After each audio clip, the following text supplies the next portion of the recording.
Untuk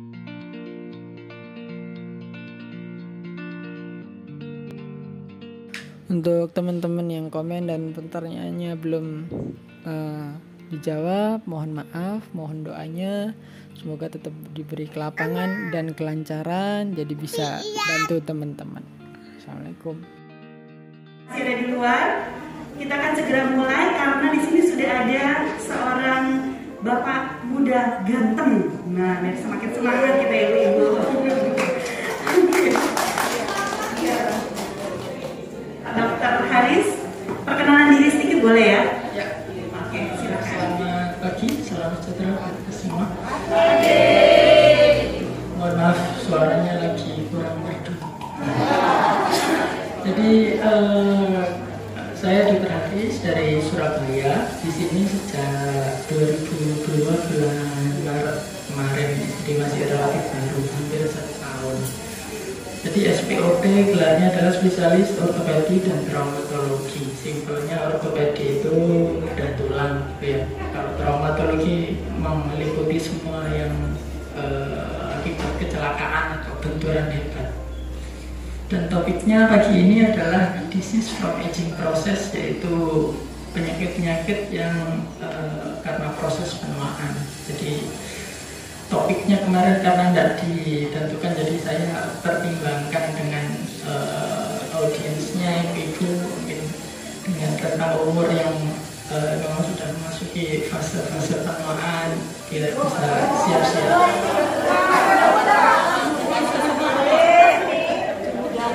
Penuaan ini maksudnya dari umur 20 kan juga tambah tua, jadi 21, 22.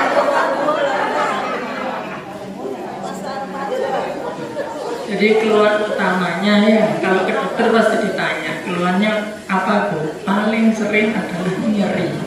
Nyeri ini dari 20 pasien mungkin 18 yang bilang nyeri kalau ke saya. Jadi nyeri bisa fungsi berkurang. Fungsi berkurang ini bisa dari kemampuannya, bisa dari durasinya. Jadi mungkin ibu-ibu dulu waktu masih SD, SMP bisa jalan 3 kilo tidak masalah. Sekarang jalan 1 kilo sudah lumayan masalah. Kalau masih bisa 5 kilo ya syukur gitu ya. Cuman yang terakhir kayak nggak bisa salto ini kadang-kadang agak nggak bisa nabok. Iya, soalnya ada kapan hari saya praktek di Badak itu ibu-ibu 60 tahun keluarnya nyeri punggung, nyeri lutut, umur 60 tahun. Bu, kegiatannya apa? Hobinya naik gunung. Dan ini tak buat emang naik gunung, dan dia temannya perawatku yang lagi asisten yang waktu itu. Jadi untuk usia 60 tahun tanpa aktivitas yang berat saja biasanya sudah mulai kerasa. Dan nyerinya itu bukan karena kecelakaan yang sekali 2 kali, bukan kerusakan yang sebulan 2 bulan. Kalau sudah 60 tahun namanya sendi, namanya tulang pasti aus, itu kumulatif dari aktivitasnya ibu, dari pekerjaannya ibu dari muda. Kalau tak tanya ibu pernah jatuh, pernah dulu dok, ya mungkin baru sekarang kerasa. Mungkin sekarang enggak kerjanya sudah tidak berat, tapi dulu mudanya ya banting tulang, ya kerja, ya ngurus anak. Itu kan pasti ada efek jangka panjangnya yang biasanya mulai kerasa pada usia 40, 50 dan makin kumulatif. Kumulatif ini maksudnya yang ada tidak hilang, yang tidak sakit jadi sakit, gitu loh, kumulatif. Karena tingkat penyembuhan atau recovery-nya sudah tidak sebagus waktu muda. Kalau muda mau kerja, banting tulang kayak gimana, istirahat pakai tidur, paginya udah bisa kerja lagi. Kalau tua kadang-kadang kalau udah umur 60-70-an gitu, capeknya tidak seberapa, tidurnya mintanya sehari 2 hari baru sembuh. Jadi gitu ya, jadi semakin tambah usia, boleh aktivitas itu bagus, sendi harus tetap bergerak, tapi disesuaikan. Nanti kita pasti bicara lagi. Lalu mengenai nyeri, yang tidak kalah penting adalah komponennya, derajat nyerinya. Nyeri yang dikit-dikit sama nyeri yang banget sampai tidak bisa bangun, nanti tata laksana atau tindakannya beda. Lokasinya di sebelah mana, punggung, apa pinggul atau lutut, yang sering 3 itu, pinggul, punggung, lutut, sering itu sudah. Yang mana yang duluan tergantung aktivitas, tapi kalau sudah 80-an tahun biasanya sakit semuanya.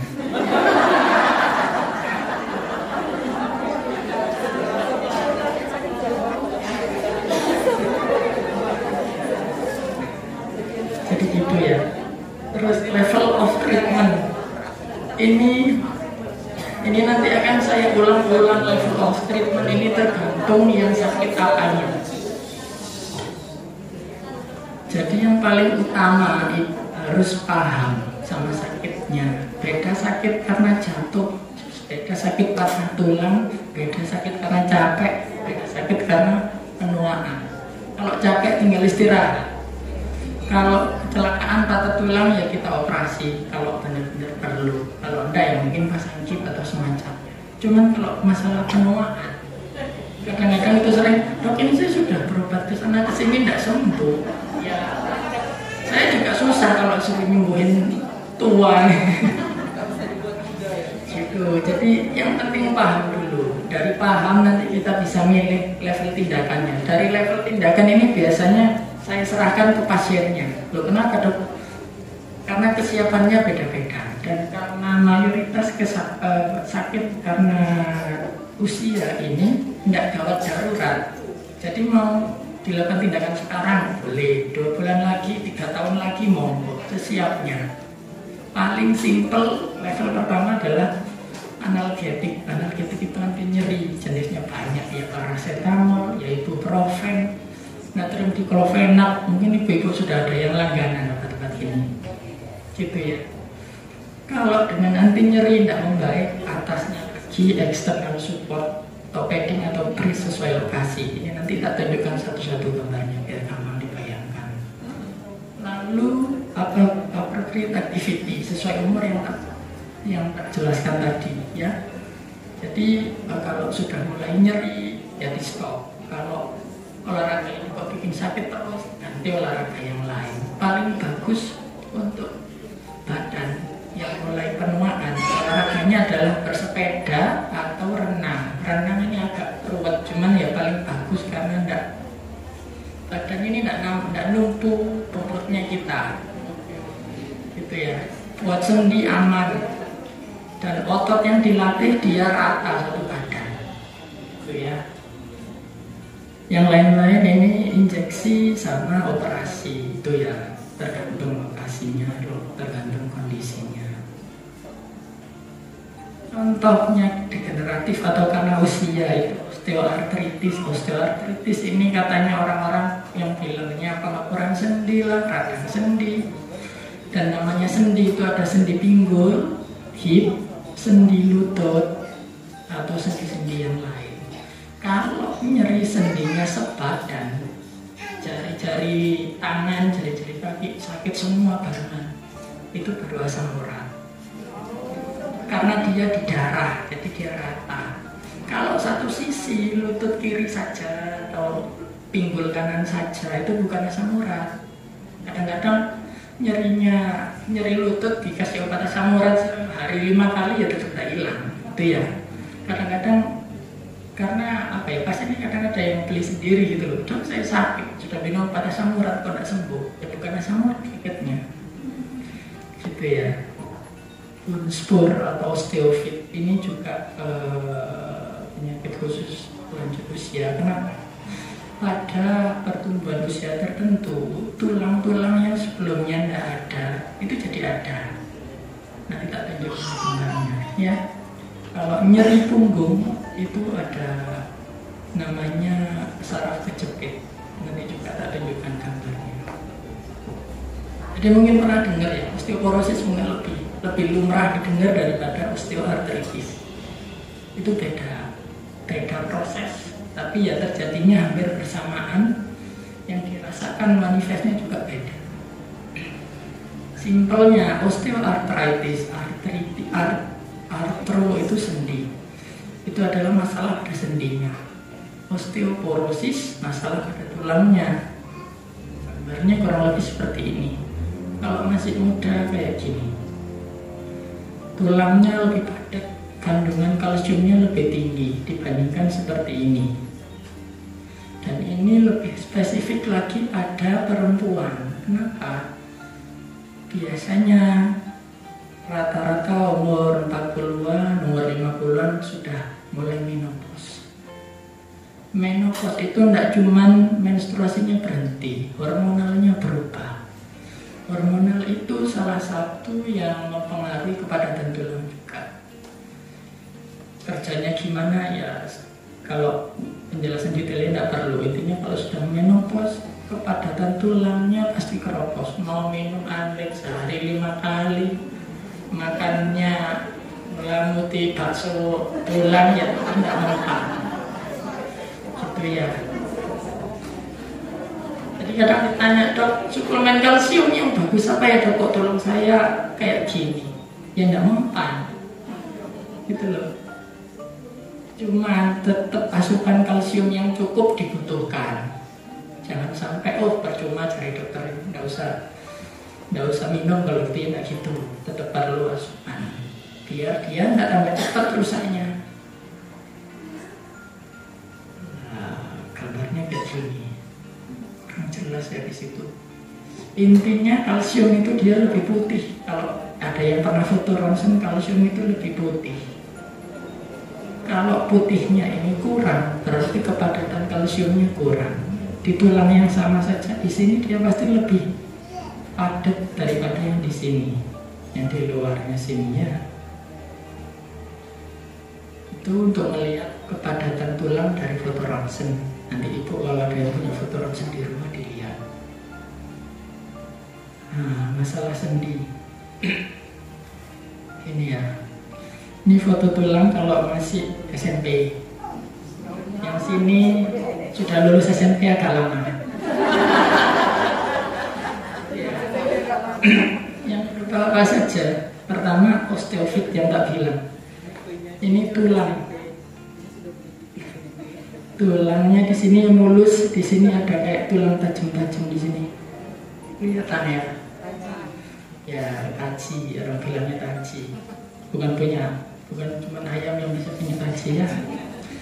Lalu kedua adalah celah sendinya. Celah sendi ini bukan kosong. Foto ronsen cuma bisa melihat tulang. Otot yang di sini nih otot, sama di sini bantalan sendinya.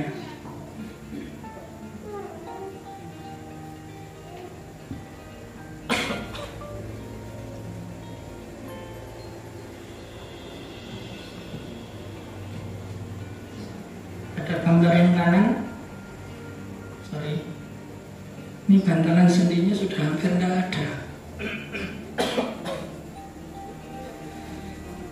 Ini karena dipakai dan ini hilangnya tidak seminggu, 2 minggu, sebulan, 2 bulan, tahunan hilangnya. Dan mohon maaf untuk yang berat badannya agak berlebihan, ini juga akan makin cepat habisnya.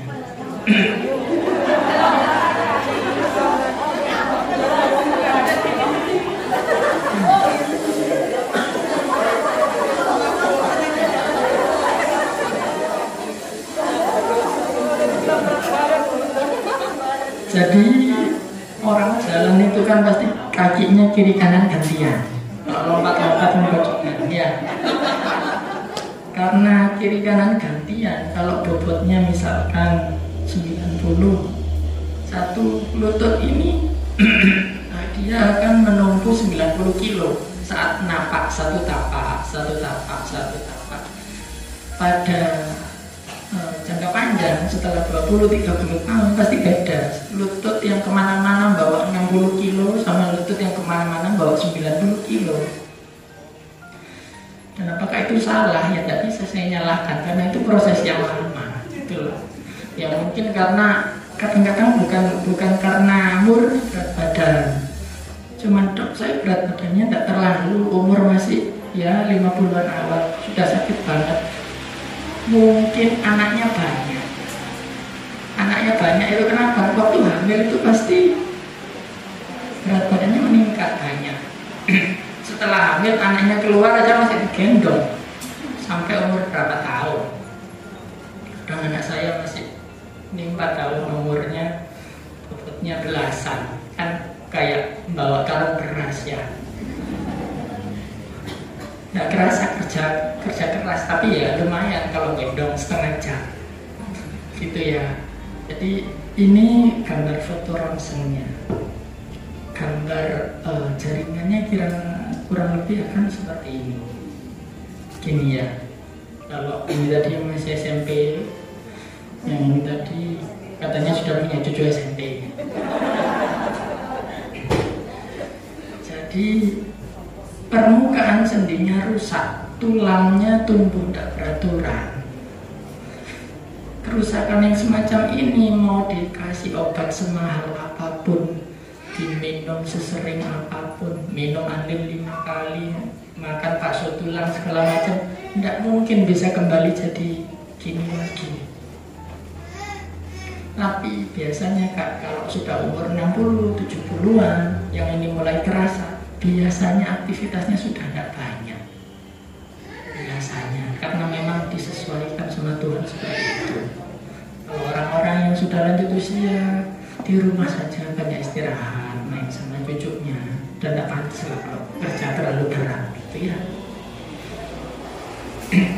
Jadi kalau ditanya obatnya apa, ya pil awet muda, saya tidak mau cari sendiri, gitu ya. Pilihannya yang bisa dilakukan apa?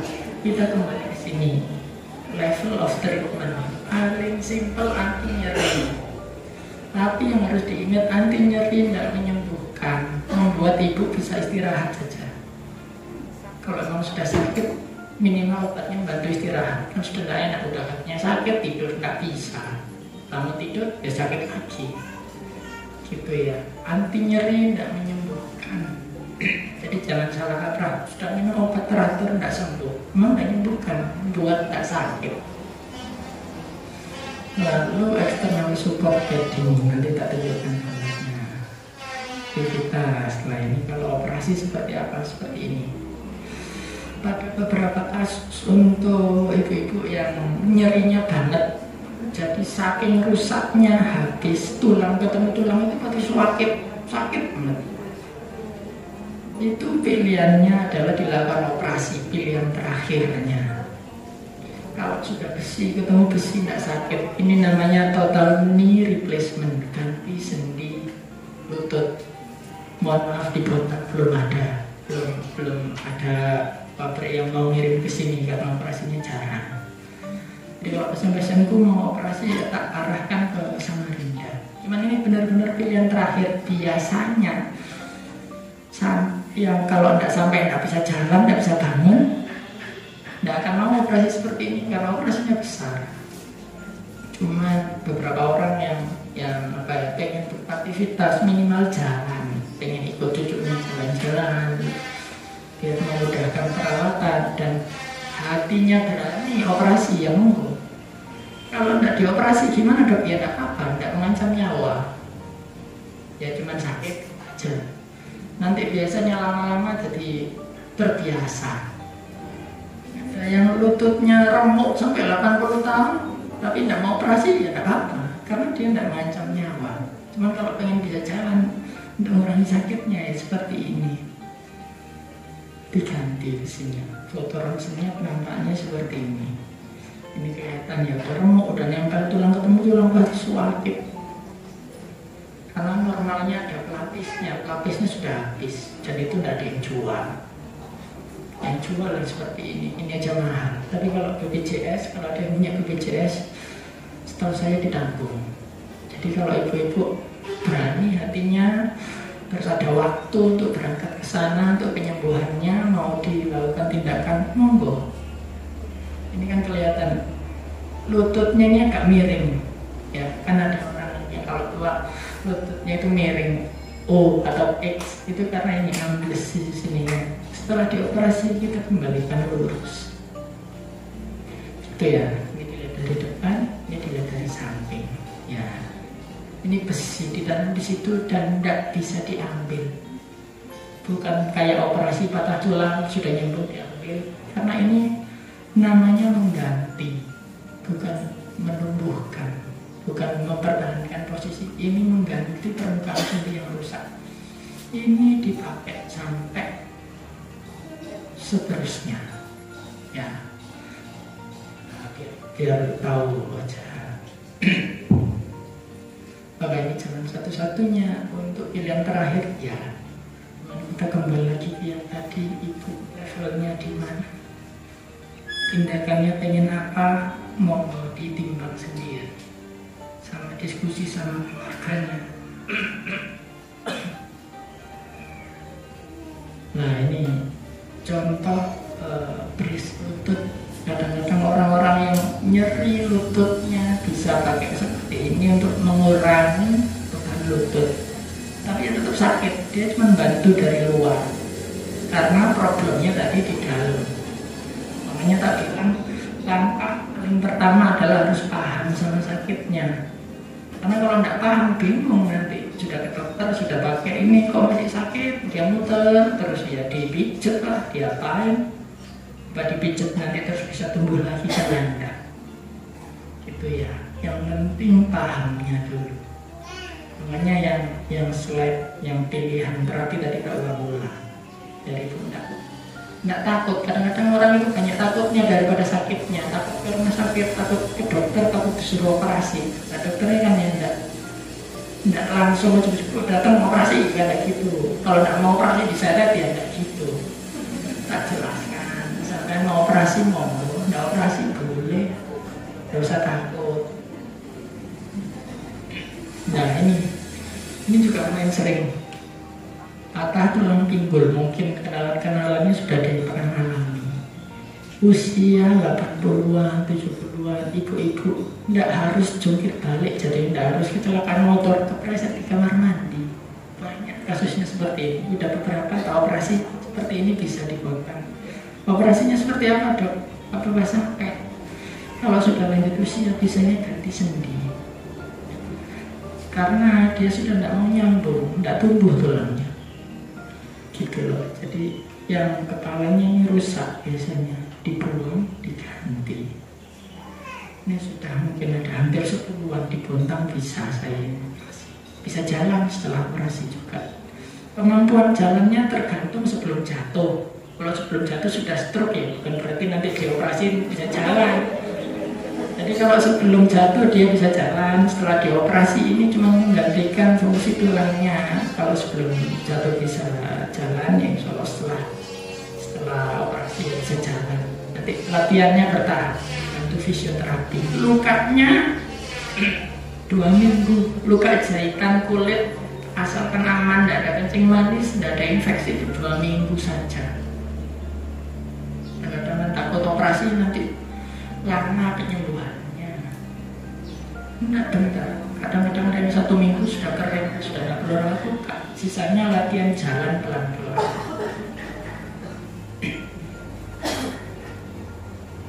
Nah seperti ini. Terus misalkan patah dok, tidak berani operasi, gimana? Ya tidak mungkin tak paksa juga. Karena ini tidak mengancam nyawa ya. Kalau sudah agak lama perdarahan di dalam berhenti, ada yang tidak mau operasi, ya tidak masalah, tak kasih anti nyeri, sama tak suruh pakai walker. Karena kaki yang satu sisi, yang sisi satunya mungkin bagus, yang sini masih bagus, pakai napak bisa, yang ini tidak mungkin bisa. Ditunggu berapa puluh tahun tidak mungkin bisa nyambung sendiri karena sudah usia. Mau jalan bisa satu kaki, orang jalan satu kaki itu bisa, ya. Nah, dioperasi tidak apa-apa, asalkan tahan sakitnya, gitu ya. Bisa jalan pakai walker, jadi satu kakinya ngambang, yang napak satu. Waktu walker yang ini pakai walkernya. Nah ini yang kayak tadi tak bilang, bone spur atau pertumbuhan tulang ini di kaki. Ini juga banyak kalau ibu-ibu hobi olahraganya jalan, pastikan alas kakinya empuk, cari yang paling empuk. Karena ini SMP tadi mulus, ini ya. Kalau sudah cucunya SMP ini keluar kajinya, Semua orang kemungkinan besar akan tumbuh seperti ini. Kalau ada yang sakit, ada yang tidak, tergantung aktivitasnya. Kalau sampai jalannya cuma di dalam rumah, biasanya tidak sempat kerasa, sudah istirahat lagi. Cuman kan ada ibu-ibu tadi 60 tahun suka naik gunung, ya pasti sakit. Karena dia tiap napak nusuk, diminum obat, apa bisa hilang? Tidak bisa hilang. Tapi tetap kembali ke yang tadi. Kalau pertama kali datang tak suruh hati nyeri, istirahat. Kalau membaik cukup. Kalau kurang pakai external support. Pada kasus seperti ini namanya insol, bahannya gel, ditaruh di alas kaki. Awal-awal kalau nggak sakit biasanya di rumah pun tak suruh pakai. Di rumah pakai ini, keluar pakai ini, sandalnya, sepatunya dikasih semua. Ada yang cukup segini selesai, ya sudah. Cuman kalau sudah anti nyeri, sudah pakai ini masih sakit, ya pilihannya dioperasi. Operasinya seperti apa? Tajamnya ini diambil,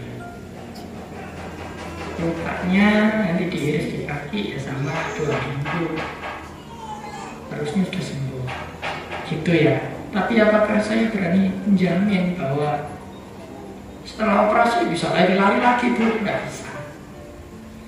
Jadi peradangannya sudah bertahun-tahun. Yang dilakukan itu usaha untuk mengurangi nyerinya. Ada yang sampai hilang total nyerinya, ya syukur. Ada yang tetap nyeri-nyeri dikit, ya diterima. Karena apapun yang dilakukan dokternya itu usaha. Yang masih sembuh, yang masih enak, masih nyaman itu dari Tuhan. Dokternya itu bantu saja. Dokter dimanapun, kalau dok apakah jamin setelah operasi sembuh? Kalau saya pribadi tidak akan pernah berani jamin. Ini saya usaha. Dokter patah tulang ini kayak tambal ban. Kalau ada yang bocor ya ditambal, nanti bocor lagi ya kan tidak ada garansi. Namanya kena paku lagi lah, atau bannya memang sudah halus. Gitu ya. Ini punggung ini ya sama. Ini yang masih muda, ini yang sudah lanjut usia. Yang dilihat apa? Bentuknya dulu. Kalau normal kotak-kotak seperti ini, yang ini sudah mulai tumbuh tajam-tajam. Ya, bentuk tulangnya. Kedua, celahnya ini ada bantalannya, kayak di lutut tadi ada bantalannya. Yang sini sudah hampir nempel-nempel. Ya, kelihatan ya. Ini bantalannya, ini tipis bantalannya. Ini dilihat dari depan, dilihat dari samping seperti ini, kotak-kotak ini sudah agak tidak beraturan. Terus bantalannya yang kegencet ini kan apa ya? Dia akan lari ke belakang. Ini yang masih bagus, ini sarafnya di belakangnya, tulang belakang dia posisinya di belakang sini ya. Tulangnya di depan, sarafnya di belakangnya. Bantalannya kegencetnya lari ke belakang. Ini yang ibu-ibu kadang-kadang bilang sarafnya kejepit ya dok? Iya, kejepitnya kena bantalannya ini. Gitu. Kalau sudah seperti ini diapakan dok? Kembali kayak tadi. Paling awal anti nyeri. Terus kedua pakai korset. Korset tulang belakang itu seperti ini. Sampai atas, kayak atas punggung. Kalau korsetnya sampai bawah tok, biasanya masih sakit di perbatasannya, di tengah-tengahnya sini sakit. Karena punggungnya yang tidak normal dari atas sampai bawah. Gitu ya. Kalau sudah pakai korset, terus aktivitas sudah dikurangi, sudah itu nanti nyeri masih sakit, apakah harus operasi? Tidak, operasi boleh, asalkan betah sama sakitnya. Kalau mau operasi, operasinya diapakan dok? Seperti ini, dipasang pen di dalam untuk membantunya enggak. Terus celahnya ini bisa dikasih ganjel. Ini operasi besar, beresiko. Biasanya kalau tidak sampai benar-benar orangnya sakit, dan tidak kuat, udah gerak dikit kesakitan, mungkin ibu semoga belum ada yang mengalami. Kalau udah seperti itu biasanya meskipun awalnya tidak berani operasi, lama-lama minta karena sudah tidak ada pilihan lain. Dokternya juga kalau bisa pakai korset selesai ya syukur, kalau nggak bisa ya pilihan atasnya korset ya ini. Kadang ada yang coba fisioterapi itu ada alat-alat intinya dari luar atau latihan-latihan tertentu untuk mengurangi sakitnya, tapi tetap tidak mungkin bisa memperbaiki yang tulang sudah contohnya seperti ini. Yang penting paham, nomor satu paham. Mau diapakan, keputusannya bukan dokternya, di ibunya. Kadang-kadang kalaupun patah, pasti tak suruh diskusi dulu sama keluarganya, sampai beraninya diapakan. Kalau belum berani ya tidak apa-apa, beraninya minggu depan itu ya, karena yang punya badannya sampai sendiri, sampai harus paham sama badannya. Ngeri, proses operasinya ini dibor, terus dipasang baut, itu jadi kayak bengkel. Makanya tak bilang ya kayak tanggal ban. Itu ya, kalau ada yang kecelakaan ya dioperasi, kalau tidak ada ya nggak apa-apa. Memang ngeri, cuman fokus apa yang bisa dilakukan. Dari jauh-jauh hari nutrisi dicukupi, tidak perlu berlebihan. Nutrisi itu protein itu kayak ikan, telur, daging, secukupnya saja. Kalsium itu yang makanan simpel tinggi kalsium itu kayak ikan teri, banyak presto, makanan-makanan yang bisa dimakan sama tulangnya. Kalau yang bakso tulang itu tulangnya keras-keras, jangan dimakan. Gitu ya. Terus jika tidak perlu berlebihan, yang tak bilang adzan 5 kali sehari itu tidak perlu. Karena dia itu kayak kita nanam tomat, dipupuk biar sehat. Dikasih pupuk 1 sak, mati tomatnya. Ya, makan kan juga gitu, makan sehari 3 kali, pagi, siang, sore. Bukan berarti, aku tak makan 3 piring aja pagi, biar sehari tak makan, tidak gitu. Ada kapasitasnya. Kalau kebanyakan dibuang. Sama, sampai kalau minum suplemen macam-macam double sehari, ada kapasitas harian. Mungkin kalsium itu mungkin di bawah 1000 mg per hari. Di atas dari itu dia akan dibuang. Malah kadang-kadang jadi batu ginjal. Gitu ya, jadi secukupnya. Aktivitas yang sesuai.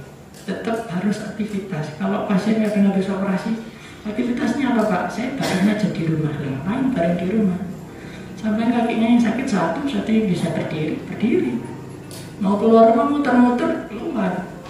Kenapa? Karena kalau orang kadang-kadang itu banyak terlalu takut gerak, baring saja di rumah. Ototnya itu kecil, habis. Otot itu bisa besar, bisa kecil, tergantung kemampuan. Pada yang lanjut usia yang penting jalan aja rutin, muter rumah masuk lagi. Tidak harus jalan 10 kilo gitu, tidak perlu, tidak jauh-jauhan, tidak kuat-kuatan. Ini fungsinya adalah untuk menjaga sendi. Sendi itu makannya saat gerak, tapi tidak perlu beban. Saya bilang yang bagus bersepeda atau renang, karena dia gerak tanpa membebani sendi dan tulangnya. Dan ototnya kalau renang dilatihnya sepadan, rata gitu loh. Makanya kan biasanya habis renang lapar. Makannya terus ini hati-hati injury yang kayak tak contohkan tadi, tidak perlu kecelakaan yang luar biasa, cukup kepleset bisa patah tulang. Makanya hati-hati itu yang utama, tidak usah keburu-buru, hati-hati.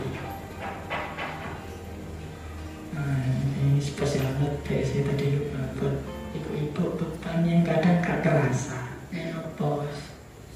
Tidak kerasa, bukan cuma sekedar tidak menstruasi, tapi badannya secara keseluruhan itu menurun, kekuatannya, kualitas tulangnya menurun. Ada hamil, anaknya berapa, bobotnya berapa, itu sudah lama, tapi kadang rasanya sekarang itu mungkin. dan menyusui. Saat menyusui itu kan nutrisinya ibu kekuras. Jadi kadang-kadang ibu menyusui itu kekurangan nutrisi, karena nutrisinya dikasihkan anaknya. Hanya kalau anaknya banyak, kadang kondisi ibunya turun, ya tidak apa-apa salah punya anak banyak, enggak. Cuman harus paham itu konsekuensi dari puluhan tahun yang lalu, enggak apa-apa. Kan gitu, ada yang anaknya sampai SD minta digendong. Ya lumayan ya, 20 kilo kemana-mana, muter-muter. Nah, yang paling penting hati dan pikirannya disiapkan, diisi pemahaman, diterima kalau ada musibah, diterima kalau umurnya sudah lanjut, karena tidak semua ada obatnya. Dan semua orang pasti makin lama makin tua. Saya tak bilang penuaan itu dari 20 tahun ke 21 kan ya penuaan. Dari 21 ke 22 penuaan. Itu proses yang jalannya kumulatif dan tidak bisa dihindari. Gitu ya. Di ini dari saya sekian. Kalau ada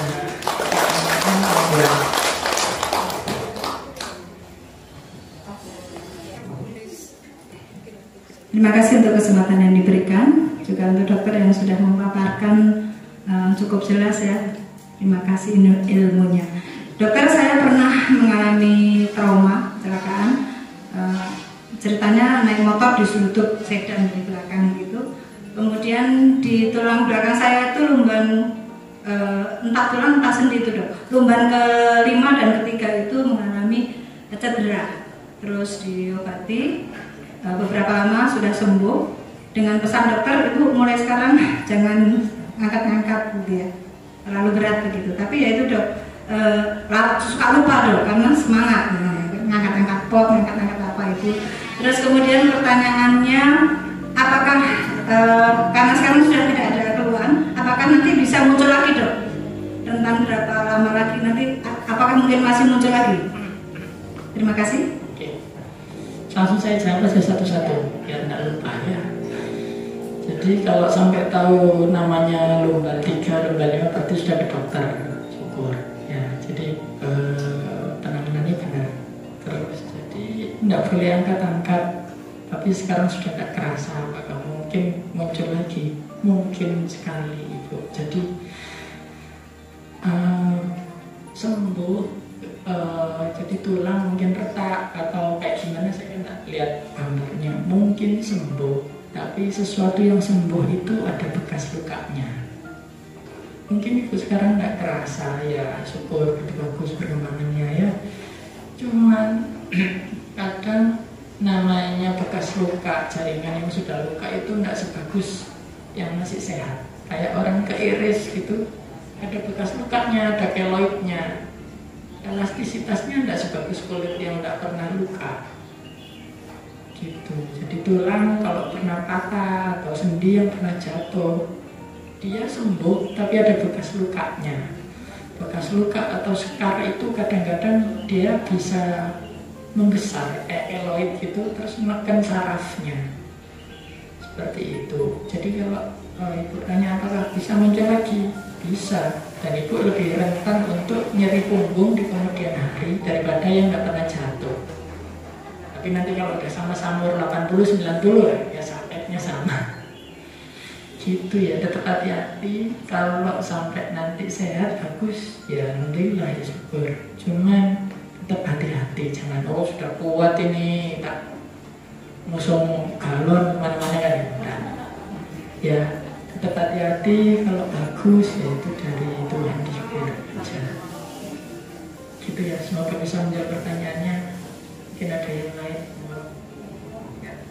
Terima kasih dokter untuk penjelasannya. Saya pernah keluhan saya itu di nyeri sendi di lutut dokter. Nah waktu itu pernah disuntik itu, ditunjukkan di alat bahwa itu cairannya menaruh di tengahnya sendi itu. Memang berkurang dokter, tapi memang nggak menyembuhkan karena muncul lagi seperti itu. Nah itu kalau suntik seperti itu tuh itu untuk apanya gitu dok, manfaatnya, dan apakah penyembuhannya kalau ke saya itu harus selalu kalau udah ini suntik lagi atau seperti itu dokter, mohon penjelasan. Terima kasih. Gini, setelah suntik ya, jadi ini sebenarnya masuk di level of treatment yang tadi, injeksi ini ya. Cuma memang ini sangat spesifik dan beda-beda. Ibu yang disuntikkan dulu kemungkinannya beberapa, biasanya campuran antara anti nyeri, anti radang, ada juga yang kayak dikasih pelumas, glukosamin atau semacamnya. Ada juga yang terbaru itu diambil darahnya pasien, dimasukkan ke lab, diproses, disuntikkan lagi, harapannya bisa menumbuhkan. Itu semua sebagai usaha. Kalau yang tadi kan ada anti nyeri, anti radang, itu prosesnya cuma anti nyeri yang langsung masuk ke dalam. Dan itu cocok-cocokan. Ada yang 2 minggu sudah sakit lagi, ada yang sampai 6 bulan bisa tidak sakit, tapi sama dia tidak menyembuhkan. Terus ada yang kasih pelumas, bisa kasih pelumas itu dia membantu. Biasanya agak mahal kalau pelumas ini karena beda. Kalau anti nyeri, anti radang dia relatif murah zatnya. Kalau pelumas ini ada khusus kemasan gitu, harus dihabiskan karena tidak bisa disimpan. Itu membantu ngasih pelumas, tapi ya karena bukan produksinya sendiri, lama-lama dia berkurang, ya sakit lagi gitu ya. Terus yang terakhir yang diambil darahnya, disuntikkan lagi, itu usaha untuk ngasih nutrisi ke dalam sendinya. Di sini belum ada kayaknya, di Surabaya juga masih mahal. Itu ya sama usaha untuk orang-orang yang punya uang mau nyoba, monggo. Usaha untuk menumbuhkan. Tapi kalau saya sendiri kembali lagi tidak mungkin bisa jamin akan membalikan kerusakan yang seperti tadi, karena perubahannya ya tulangnya berubah, ya sendinya berubah gitu loh. Itu semua usaha, dan zat aktifnya itu nanti kalau misalkan injeksi lagi sampai tanyakan ini apa dok isinya, anti nyeri, anti radang, atau pelumas, atau apa, efeknya sesuai yang disuntikkan. Dan Pak bilang cocok-cocokan dan tergantung aktivitas. Habis disuntik sampai banyak aktivitas, cepat sakit lagi gitu ya. Apakah harus disuntik lagi? Kata harus ini tidak ada. Kalau sampai mau disuntik, ya mau berangkat. Kalau sampai tidak mau disuntik, nyerinya mulai terbiasa sama sakitnya, ya kalau disuntik tidak apa-apa. Itu ya, bukan sesuatu yang wajib. Pilihannya dari ibu sendiri, ibu yang memutuskan. Kalau ibu tidak kuat, suntik. Ibu kuat, tidak disuntik, monggo. Minum obat anti nyeri, obat minum aja, jarang-jarang. Gitu ya. Terus obat anti nyeri lagi yang harus tak sampaikan adalah, saya selalu pesan kalau tidak nyeri jangan diminum. Bukan antibiotik yang harus rutin minumnya sehari 3 kali sampai habis. Kadang-kadang sudah tidak seberapa nyeri dok, tidak apa-apa, sampai simpen aja. Suatu saat kalau nyeri-nyeri, linu-linu, pusing-pusing bisa diminum. Tapi kalau tidak nyeri jangan diminum. Kenapa? Konsumsi jangka panjang pasti ada efek samping. Efek sampingnya apa? Beda-beda. Kalau sampai ada baca kemasannya, efek samping semutan, pusing-pusing, mual, muntah, itu bisa terjadi tapi tidak selalu. Ada yang kadang-kadang perutnya perih, ada yang pusing muter kalau kebanyakan. Makanya kalau tidak perlu jangan diminum gitu ya. Itu ya Bu, semoga bisa membantu memahami sakitnya.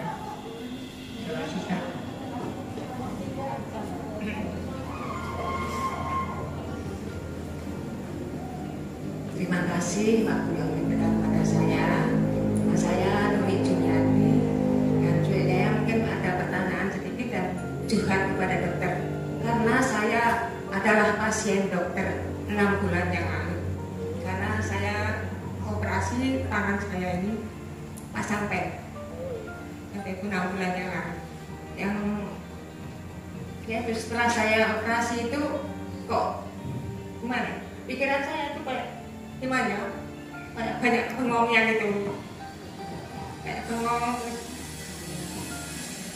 pikirannya melayang-layang.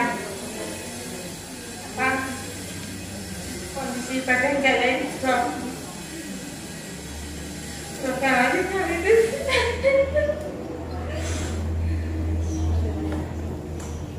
yang pikirannya melayang ini setelah operasi, saat operasi itu gimana? Setelah operasi. Oh iya. Sampai ada drop sekali. Ibu yang dioperasi pergelangan tangan. Nah, bulan yang lalu. Ya, bisa genggam. Ya, saya sudah. Ya, Setelah 3 bulan, saya berpikir sendiri. Saya olahraga di rumah. Ya, dengan lari-lari kecil itu sampai berkeringat dan tangan saya nggak bergerak di sini. Sampai bisa melakukan seperti ini. Ya, enggak apa. Kalau jadi enggak. Ya. Yang ngedrop apanya Ibu? Yang ngedrop ya berat badan saya. Yang mungkin apa karena saya makan aku kurang enak apa gimana ya. Selera makan tuh. Ya kalau makan itu ya asal makan gitu aja. Ya, Gitu. gini, ya, jawab ya. Ya. Gini Bu, kalau dari pertama dari operasinya lukanya alhamdulillah bagus, ya tidak infeksi, tidak basah, bagus. Kemampuan menggenggam itu biasanya nanti emang perlu dilatih. Kalau Ibu di rumah latihannya sulit, bisa kontrol. Nanti saya konsultan fisioterapi itu memang ada fasenya, harus latihan genggam lagi karena dia habis tidak gerak lama. Karena yang dioperasi pergelangan tangan yang lemes kadang jari-jarinya, padahal dia tidak patah, tidak apa, tapi ikut lemes. Terus, ya, makanya enggak, maksudku kalau kaku tidak kakunya memang waktunya dilatih. Kalau yang drop sebadan, kadang-kadang mungkin faktor psikis bisa. Terus ya tadi sudah paham sendiri nutrisi. Kalau nutrisi kan ya itu ini. Kalau operasi patah tulang itu tidak ada pantangan makanan ya, kecuali punya kencing manis, darah tinggi atau alergi. Kalau kencing manis ya jangan manis-manis, darah tinggi jangan dimasin-masin. Sama kalau alergi ini tiap orang beda, jadi tidak bisa dipukul rata. Oh, habis operasi jangan makan ikan laut, jangan makan udang, itu tidak ngefek ya. Ya kalau makanan saya tetap pantangan ya. Karena tensi saya yang tinggi. Memang mulai dulu tensi saya tinggi. Bahkan saya mulai operasi, setelah operasi itu di tensi itu 248 tensi saya. Sekarang sudah agak turun. Saya atur minum obat. Ini yang saya tanyakan ini gimana? Ini apa?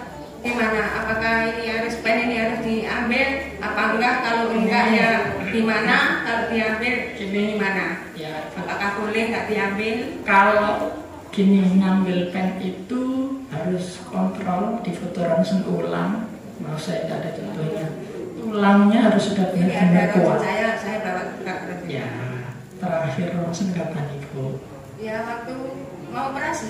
Ya, harus di ronsen terbaru. Dilihat kondisi tulangnya. Kalau sudah nyambung ya diambil. Kalau belum nyambung, pennya diambil. Copot lagi tulangnya Bu. Kalau orang dewasa usia 20-30 tahunan itu biasanya dekat-dekat 1 tahun. Apakah harus diambil? Kalau nggak diambil, apakah nggak apa-apa? Gini, kalau apakah harus diambil? Nggak harus. Biasanya yang diambil itu kalau ada keluhan 1, atau kalau dia masih muda aktivitasnya banyak. Karena pen itu bahannya titanium campuran besi. Dia beda kayak tulang makin lama makin tumbuh. Kalau pen makin lama makin aus. Suatu saat kalau tidak diambil, aktivitasnya masih banyak, bisa patah di dalam.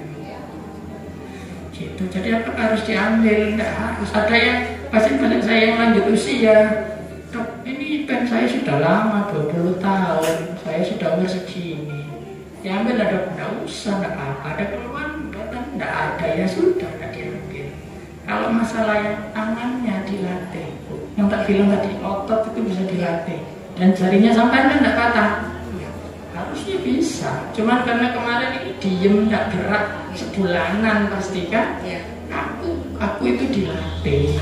Ya makanya setiap hari saya olahraga Ya. begini, saya gerak-gerak Ya, nanti ibu kontrol kemana, PKT, RSD, ya nanti biar tak usulkan ke fisioterapi, nanti banyak bisa menggenggam lagi full insya gitu ya. Ibu jangan takut, makanya tak bilang yang pertama paham. Kalau tidak paham nanti ngerasa ada yang habis operasi itu minder karena beda sama temennya, karena merasa cacat, ya ngapain. Yang lebih parah, yang kecelakaan terus harus diamputasi banyak. Kalau saya sendiri pasti menyemangati biar kembali aktivitasnya apa, kerjanya apa, begitu lukanya bagus berangkat aktivitas, karena kalau diem di rumah tambah stres. Ya, cuma kalau untuk mengangkat-angkat saya masih imbangi sama tangan kiri, begitu kuat. Ya, itu ya Bu, ya nanti kawan-kawan kontrol, saya konsultan fisioterapi ya.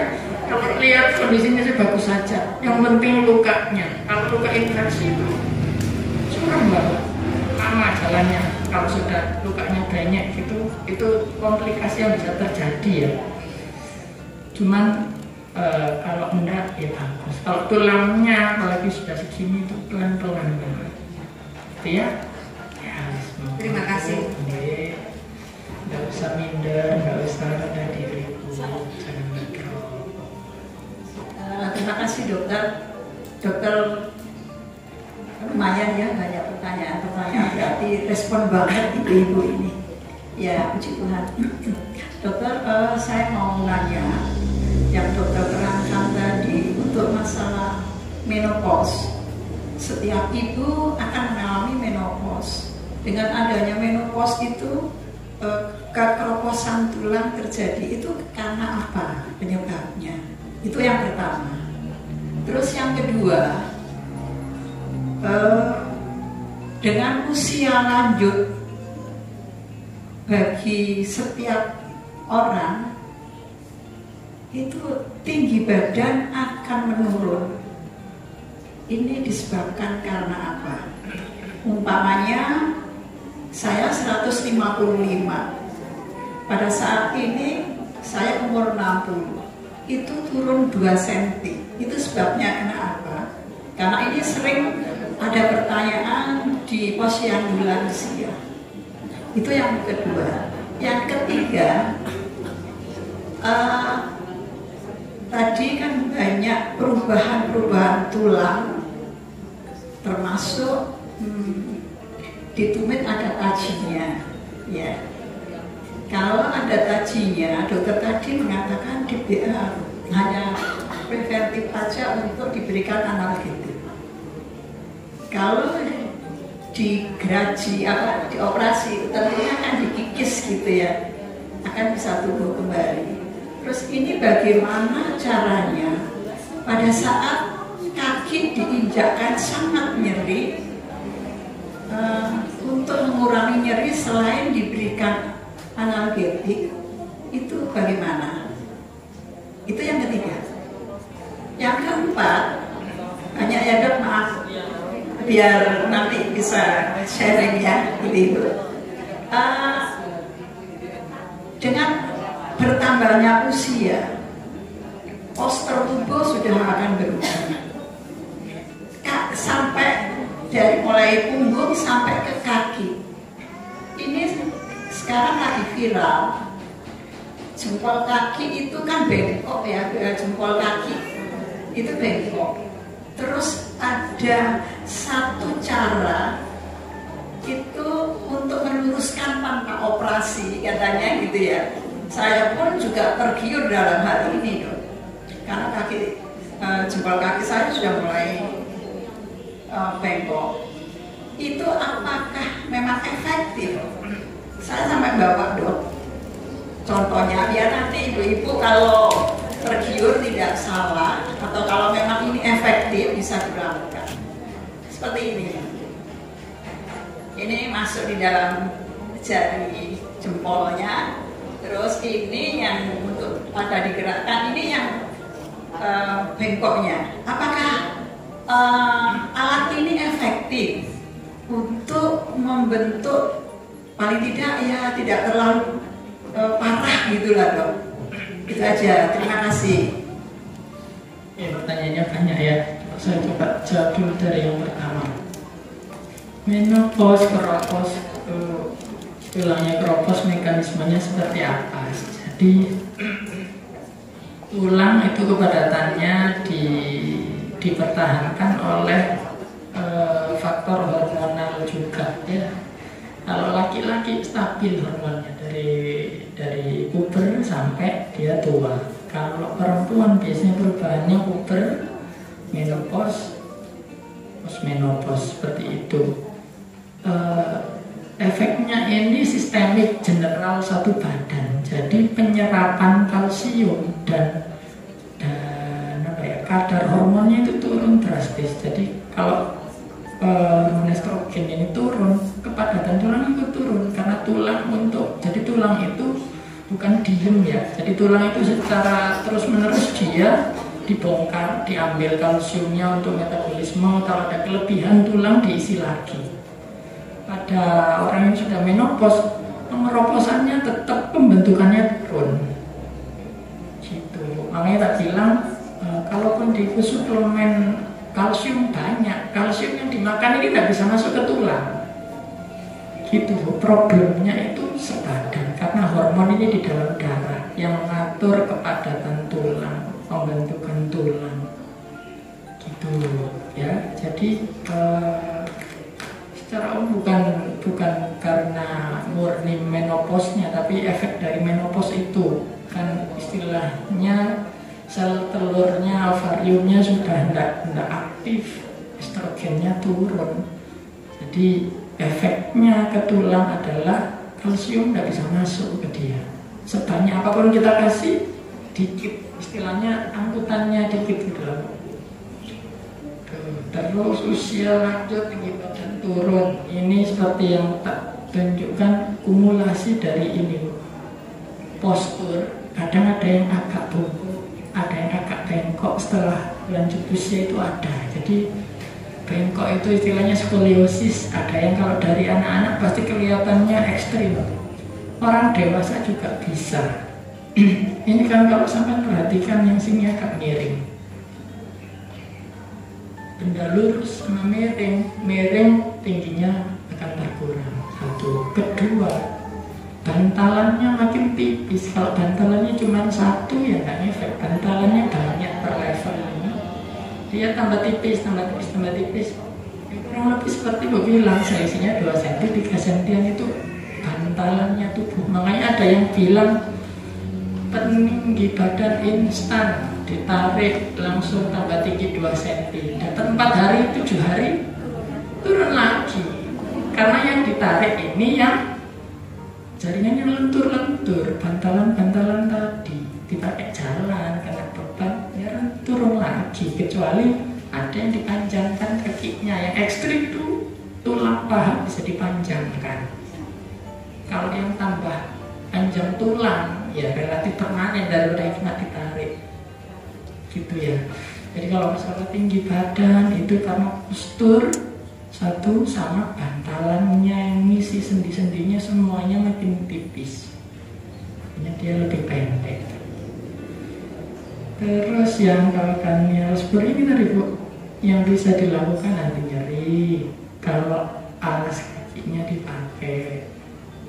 Terus ada yang disuntik langsung di situnya. Pilihan terakhir diambil. Gitu. Jadi kalau sudah pakai alas, sudah tulangnya diambil, sudah mulus lagi, masih sakit, ya dokternya juga bingung. Makanya itu tak bilang saya tidak berani jamin. Itu bentuk usaha. Usaha itu bisa berhasil, bisa gagal. Cuma kalau dari keilmuan seperti itu. Anti nyeri kalau ringan, ada yang karena masih ringan itu anti nyeri istirahat, udah sehat selesai. Baru sakit lagi kalau dia, ya dok kemarin habis jalan-jalan ke Jawa, muter-muter ke saudara, sakit, nanti minum obat istirahat seminggu 2 minggu, udah hilang, nggak perlu tinggalkan, gitu ya. Kalau kurang kasih pedi, kalau kurang disuntik, kalau kurang dioperasi. Kalau setelah itu semua masih sakit, dokternya juga bingung. Ya, intinya itu usaha-usaha yang bisa diusahakan sebelum kita milih operasi. gitu ya. Terus ini jempol bengkok. Itu istilahnya haluk valgus, jadi jempol kakinya itu bengkok ke dalam ini ya. Itu efeknya biasanya karena tarikan otot yang terjadi bertahun-tahun. Jadi dia ketarik keluar gini sama otot yang di luar, yang dalamnya melemah, makin lama makin bengkok. Yang itu tunjukin tadi alatnya itu fungsinya kurang lebih kayak gips. Gips itu bisa memperbaiki postur. Dia masuknya ke external supporting. Nah, ini masuk usaha. Seefektif apa? Kalau sampean paham cara kerjanya, harapannya sampean bisa menyesuaikan. Itu ngefek, tapi pakainya harus agak awal, harus lama pakainya. Ya, kayak orang-orang yang tadi tak bilang skoliosis bengkok, pakai korset biar nyangga. Itu fungsinya adalah penyangga. Harapannya nama yang membuat bengkok itu kan sesuatu yang lentur karena tarian otot. Kalau dia didorong, ya nanti pelan-pelan kembali gitu. Tapi harus dipakai sering karena kalau enggak gitu begitu dicopot ketarik lagi, gitu aja.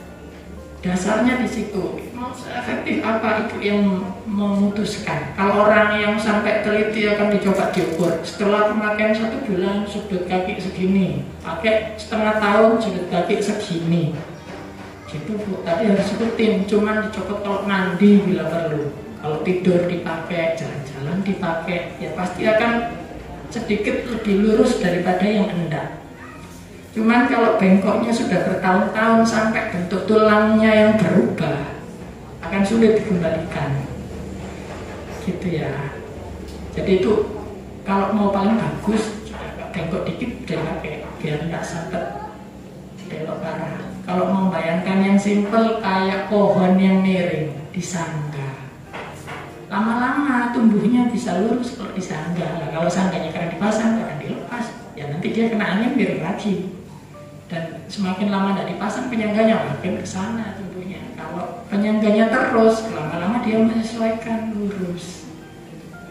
Yang penting konsepnya itu paham, dia masuk ke sini. Makanya slide ini dari tadi saya ulang-ulang. Sakit apapun kurang lebih tahapannya seperti itu. Yang ibu tunjukkan masuknya di sini, external support, padding, brace. Gitu ya. Kalau yang ekstrim ada yang mau dioperasi dipaksa ke sana terus ditahan pakai plat. Cuman kalau keluhannya tidak terlalu berat berlebihan menurut saya. Gitu ya. Semoga bisa membantu. Ini ada yang tertulis, adakah alat ukur untuk mengetahui kualitas tulang? Ada. Jadi secara alat ukurnya ini maksudnya sampai keluar angkanya gitu ya. Itu ada scan-nya khusus ya. Dan kadang ada yang ditekan di kaki itu ada yang pakai foto ronsen atau pakai scanner khusus ada. Hanya kemarin kalau bisa nggak pengukuran padanya, waduh saya nggak punya alatnya. Itu biasanya Andin kalau lagi ada buka stand itu ada pengukuran yang pakai tekanan di kaki itu ada. Itu bisa keluar angkanya, tapi juga istilahnya relatif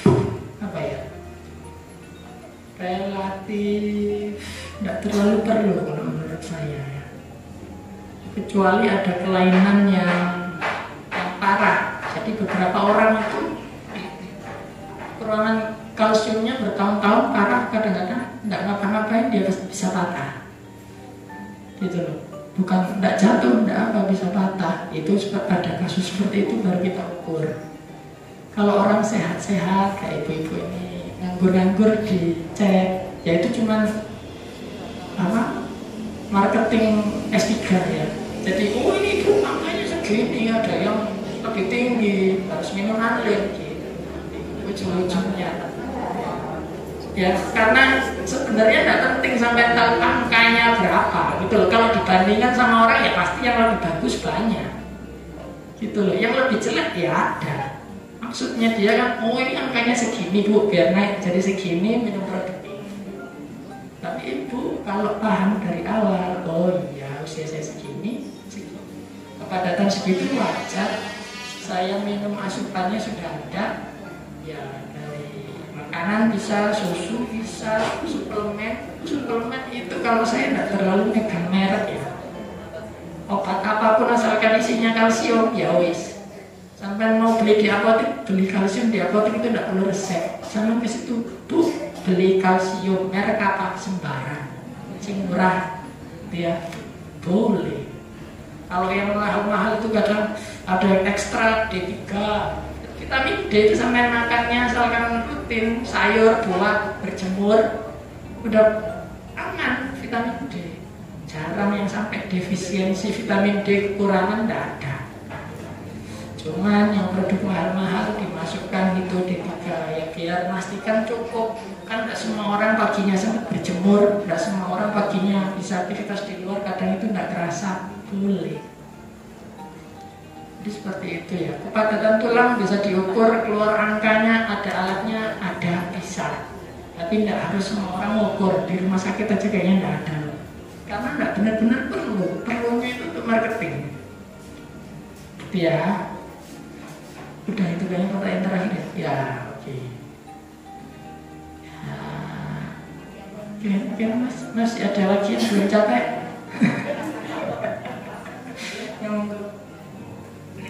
Makasih Dok. Saya sekarang umur 63. Jadi sejak mengalami menopause umur 50, antara 50-51, saya biasakan untuk menjaga lutut saya. Kalau pagi bangun tuh saya tengkurap, terus saya tekuk-tekuk. Paling tidak itu 20 kali saya tekuk-tekuk. Ya bersyukur sampai sekarang saya tidak punya rasa sakit di lutut.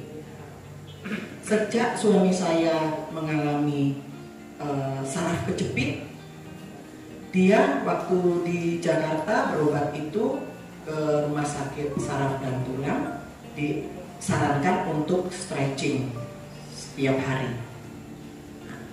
Sejak pengobatan di sana juga termasuk renang, tapi renangnya khusus, bukan renang yang seperti orang-orang ya, khusus yang untuk orang-orang yang kena saraf kejepit. Terus pulang ke sini sembuh, tapi dia stretching rajin setiap hari. Saya ikut stretching. Kalau dia pagi bangun itu atau mau tidur malam, dia stretching. Macam-macam geraknya itu stretching. Saya ikut. Apakah itu baik buat saya yang tidak kena saraf kejepit, untuk menjaga saja atau gimana? Bermanfaat enggak itu gitu loh. Terima kasih pelajaran. Ya, ini alhamdulillah ya, syukur ya Ibu, kalau umur 63 dengan lutut masih bagus itu jarang. Kalau sampai tanya yang lain-lainnya umur 60 pasti sudah kerasa. Ya itu berkat usahanya Ibu, gitu ya. Pada dasarnya tadi yang tak bilang juga, sendi itu nutrisinya dia saat digerakkan. Makanya tidak perlu jauh, tidak perlu berat, sendinya gerak. Waktunya kapan, pagi, malam sama saja. Bu, dibiasakan pagi bagus, jadi ada jadwalnya rutin. Kalau ada peraturan, biasanya nanti lupa-lupa tiap harinya. Terus yang sakit saraf kejepit tadi stretching dan renang, benar. Kalau renang kan memang tadi aktivitas tanpa membebani, dan stretching, makanya stretching tadi itu kuncinya dia adalah menggerakkan sendi. Jadi tulang belakang, tulang belakang ini juga yang ada bantalan-bantalan ini namanya sendi. Makannya dia dari gerakan. Sendi itu tidak digerakkan 1 bulan dia kaku, mati dia. Jadi sering pasien-pasien itu kadang operasi yang dioperasi tangan, yang kaku jarinya, karena dia ikut diem. Kalau itu kan memang deket, Ibu yang tadi ini pergelangan tangan jarinya kaku, ya masih agak lumrah kan. Yang dioperasi sikunya, yang kaku jarinya. Loh kok bisa loh? Oh yang jarinya ini tidak sakit, tidak patah, tidak apa, tapi setelah 2 bulan 3 bulan kok tidak gerak ya karena waktu ini sakit, ini kok tidak gerak. Nah saya selalu bilang begitu lukanya sembuh, sampai aktivitas yang bisa ngapain saya nggak bisa, tapi ini susah, ya gerak-gerak aja. Luget-luget di kasur gitu ya boleh. Yang penting gerak ya, kuncinya di situ. Renang boleh, ada yang bilang kalau yoga dok, saya tidak pernah ikut yoga, tidak tahu bu, pokoknya jangan yang posannya aneh. Kan ada yang kayang lah, ada yang khawatirnya jatuh. Yoganya bagus, jatuhnya itu yang mewakili. Renang juga bagus, hati-hati kepleset di kolam renang begitu ya. Sendi, kuncinya sendi adalah gerakan. Tidak harus banyak, tidak harus berat, pokoknya ada. Dibuktikan oleh Bu ini, kalau dia dirawat sendinya tahannya lebih lama. Kalau yang lain yang asal dipakai kerja ya pasti ada kerusakan yang menumpuk tadi setelah kerasa bertahun-tahun. Tapi kalau rutin dijaga bisa lebih lama. Mungkin baru kalau umur 90-an baru kerasa ya bisa. Tapi pasti ada masanya. Kerusakan ini sudah tidak kekejar sama penyembuhannya kita. Kayak pohon yang sudah tua mau dipupuk kayak gimana, dia sudah ada umurnya, harus diganti sama tanaman yang baru kalau mau produktif gitu ya. Jadi yang memang hasil tidak akan mengkhianati usaha. Makanya tak bilang, oh berarti itu cuma dok olahraga, makan yang cukup, ujung-ujungnya tua juga ya, tidak gitu juga. Ada perbedaan yang akan kelihatan jangka panjang gitu ya. Ya semoga bisa membantu. Yang penting paham dulu pokoknya. Jangan bingung kalau sakit. Yang ngeri itu kalau bingung dipakai pijet sana sini, dikeretek-keretek. Yes. Nah, ada lagi kah? Yang belum capek?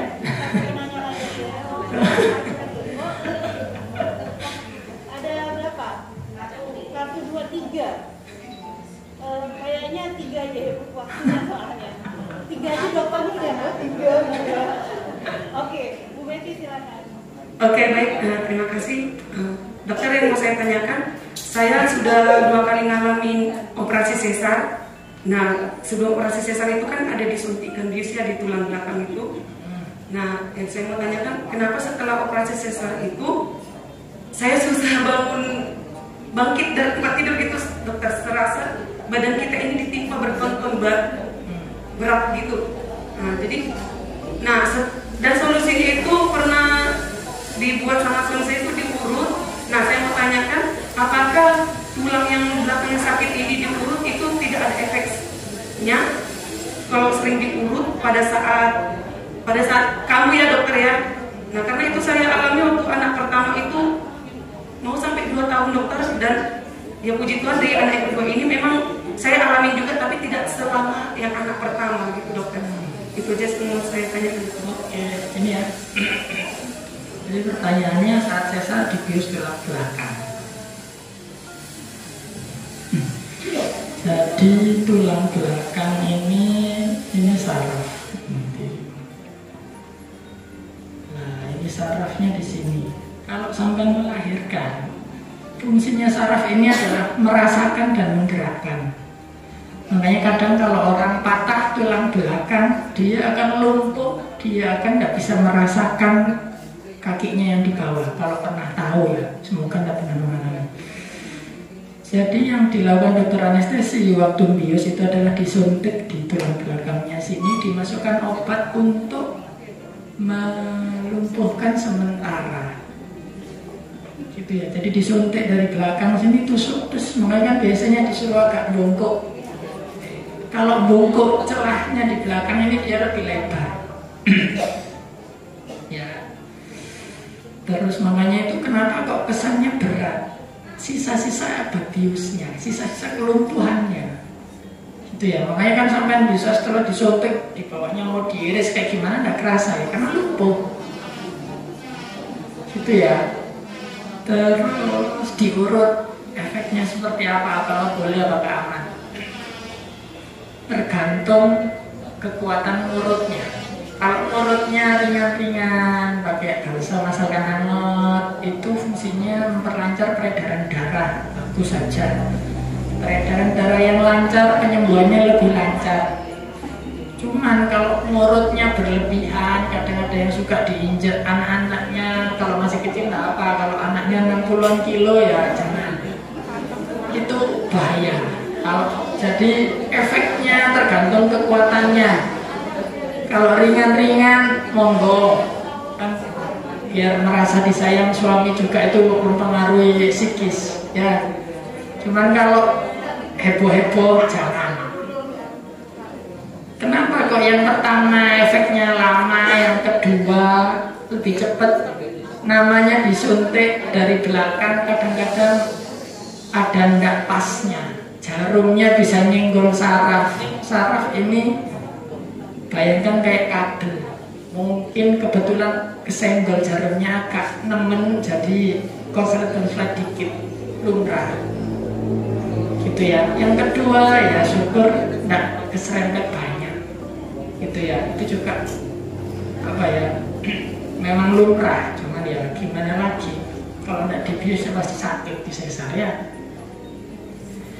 Itu semoga bisa membantu jawab pertanyaannya. Bentar dokter. Oh ya, apalagi? Nah, kan itu efek biusnya itu kan bisa berpengaruh ternyata sampai bertahun-tahun, dan bahkan anak saya sekarang kan yang paling besar itu sudah 6 tahun, mau 7 tahun ya dokter ya. Kadang sekali yang nomor 2 itu 4 tahun. Kadang sekali mau merasakan gitu loh dokter. Apakah itu memang efek biusnya itu mempengaruhi tulang belakang kita? Bukan obatnya. Kalau obatnya beberapa hari awal biasanya. Kalau terasa sampai sekarang itu bekas lukanya. Yang tak bilang bekas luka di dalam, entah itu karena trauma, karena disuntik, itu dia ada bekas luka kayak keloid. Kalau keloid lukanya sembuh nutup, tapi dia nebel. Penebalannya itu bisa neken saraf. Saraf yang putih ini tanpa kena apa-apa, kalau usia dia sempit jalannya. Kalau dia ada penebalan entah dari bantalannya atau karena keloid, jaringan keloid di dalam, itu yang bisa sampai bertahun-tahun. Gitu ya. Oke, baik dokter, terima kasih. Ya, semacam itu. Jadi jaringan parut istilahnya, secara umum jaringan parut itu di dalam. Kalau yang pernah operasi sesar, perutnya pasti kayak lengket, dia nempel di dalam. Gitu loh, ya. Jadi itu efek samping yang mungkin terjadi karena dia melukai. Makanya dari ini tadi injeksi tak taruh bawah, karena saya juga kalau pasien tidak benar-benar perlu, saya tidak akan nyuruh untuk suntik sendi, suntik apa, karena namanya disuntik dia rawan melukai di dalam. Kapan dilakukan ini? Ya kalau sebelum-sebelumnya ini sudah dilakukan dan kurang berpengaruh, baru kita coba bawahnya. Itu ya. Operasi pun juga pasti dia ada bekas luka gitu loh. Kalau tidak benar-benar perlu, tidak akan saya suruh operasi. Karena bekas luka ini kadang-kadang ada yang bikin bengkak. Ya bengkak ini, saya nanya hilangnya berapa lama, nggak tahu. Bengkak itu karena darah, pembuluh darahnya terganggu karena operasi, karena benturan awal. Darah ini gampang berangkat, pulangnya macet, jadi bengkak. Bukan penyakit bengkak itu. Nanti lama-lama pembuluh darah baru terbentuk, bengkaknya turun, itu bisa berbulan-bulan. Oke, gitu ya Ibu. Jadi mungkin sarafnya sudah ada bekas lukanya, jadi ya bengkak. Ya. Siang dokter. Siang Ibu. Ini pertanyaan saya lari dari konteks apa yang dokter jelaskan. Boleh. Biar saya paham dan bisa saya mengerti dan menjelaskan ke teman-teman sekitarnya. Yang saya mau tanyakan dokter, pada saat ini suami saya masih pasien nasofaring, dan saya mau tanyakan, apakah dengan pemeriksaan bone scan dan PET scan itu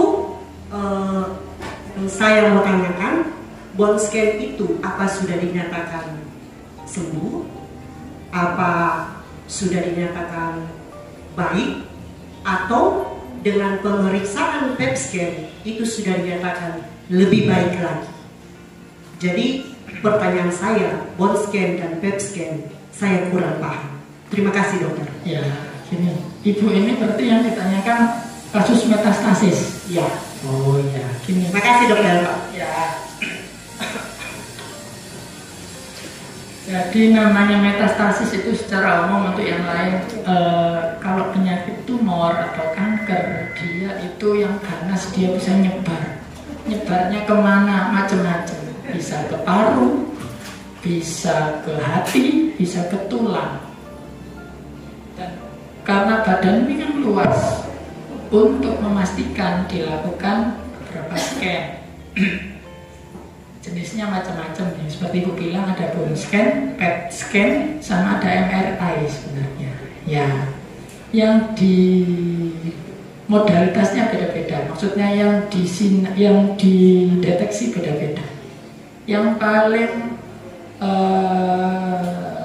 tidak sensitif sebenarnya bone scan. Bone scan ini dengan foto ronsen, foto ronsen itu ya yang kayak gini nih.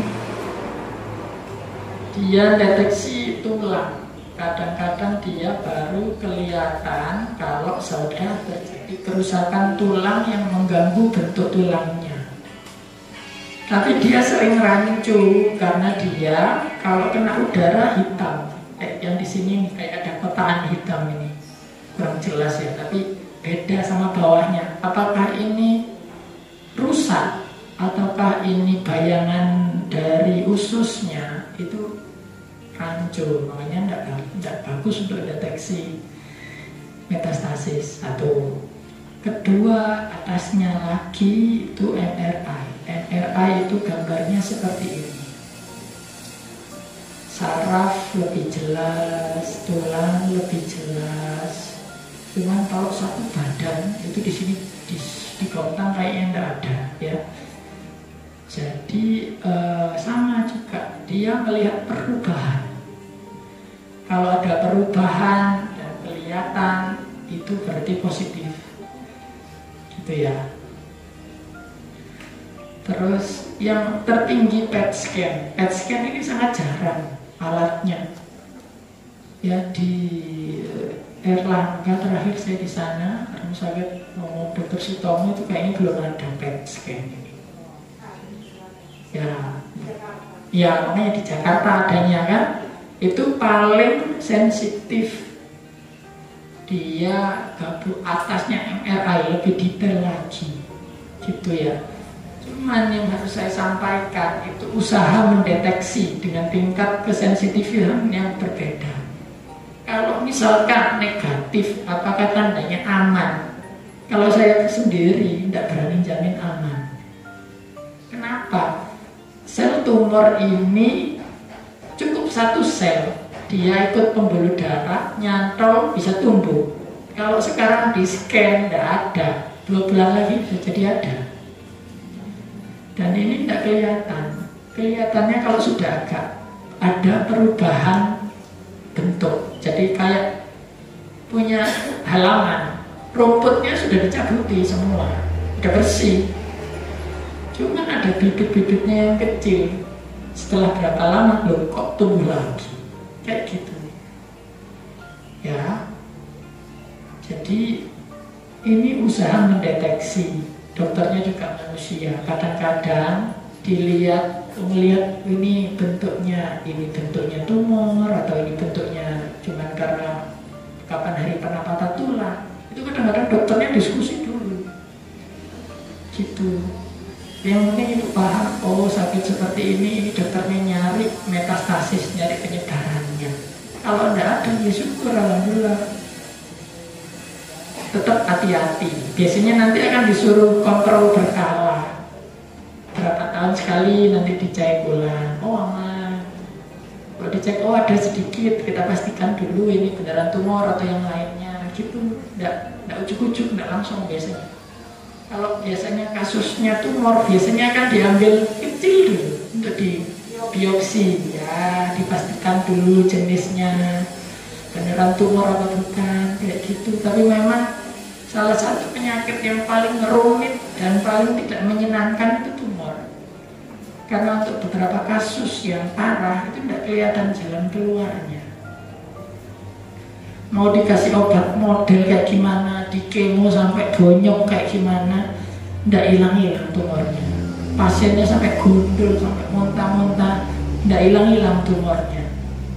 Di situ yang harus kembali yang utama itu dipahami. Kadang sudah tidak kelihatan jalan keluar, ya diterima. Dari Tuhan juga cobaan. Kalau sabar ya jadi pahala, jadi orang baik. Karena ya tidak semua penyakit ada obatnya. Kadang obatnya ya tinggal diterima. Usaha sudah dilakukan, mentok ya sudah. Makanya ada beberapa, kalau di beberapa tempat itu ada klinik paliatif. Itu untuk tumor-tumor yang sudah tidak bisa disembuhkan. Itu di sana cuma dikasih anti nyeri tinggi. Sudah campur-campur narkoba gitu loh. Karena sudah tidak kelihatan, tidak jalan keluarnya, tidak bisa disembuhkan. Cuman beberapa kasus ada yang bisa sembuh, ada yang tahu-tahu hilang, yaitu namanya dari Tuhan yang kita tidak tahu ya. Cuman kalau dari ilmunya, salah satu penyakit yang paling rumit dan tidak menyenangkan ya tumor ini, ya kanker ini. Semoga ibu keluarganya sehat-sehat semua. Kalau ada yang dikasih jalan untuk kesembuhan. Gitu ya. Ya. Jadi konsep itu dilihat pemeriksaannya secara luas dari keseluruhan. Ada dari itu langsung kelihatan. Kalau yang PET scan itu menyeluruh seluruh badan atau bagaimana? Nah, menyeluruh seluruh badannya itu tergantung permintaan dokter yang di sana. Karena untuk satu bagian saja itu lama biasanya. MRI biasanya itu punggung yang sakit saja. Kalau pernah ada MRI semacam ini ya, dia cuma segini, kaki kepalanya enggak. Kalau mau whole body biasanya lebih mahal. Ya bisa, tapi lebih lama gitu loh. Dan dokter yang meriksa juga harus lebih teliti, dilihat satu-satu benar-benar enggak ada. Gitu ya. Jadi apa satu badan atau enggak tergantung jalannya mesinnya. Ya bisa sebagian kecil, bisa satu badan. Ya gitu ya. Nanti mungkin yang lain-lain kalau masih pengen ini boleh mampir ke RSUD atau Bada atau PKT.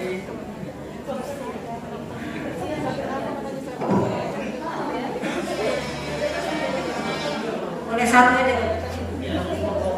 Ya, saya nungguin tadi siapa yang mau bertanya ternyata enggak. Simpel aja pertanyaannya. Apakah nyeri sendi ini ada tuh faktor turunan? Gitu aja. Faktor turunan penyakit apapun, kalau ditanya faktor turunan pasti jawabnya ada, minimal mengaruhi sedikit. Seperti apa? Dalam hal pembentukannya, dalam hal sensitivitasnya. Jadi sama-sama sendi satu orang sama yang lain kadang bentuknya beda, bentuknya beda. Beberapa orang lebih elastis. Tangannya itu bisa nempel, ada yang nggak bisa. Ini Menunjukkan bahwa beberapa lebih elastis, beberapa enggak. Pada orang-orang seperti ini yang elastis, dia kalau kena benturan biasanya gampang dislokasi. Kalau yang lebih rigid, yang lebih tidak nyampe, biasanya dia lebih gampang patah tulang. Tapi yaitu apa ya, relatif lah, kayak beda bahan campuran, sama-sama plastiknya. Satunya Cina, satunya Jerman, ya beda-beda dikit lah. Tapi ada, tapi kalau dibilang sebanyak apa, kita tidak tahu.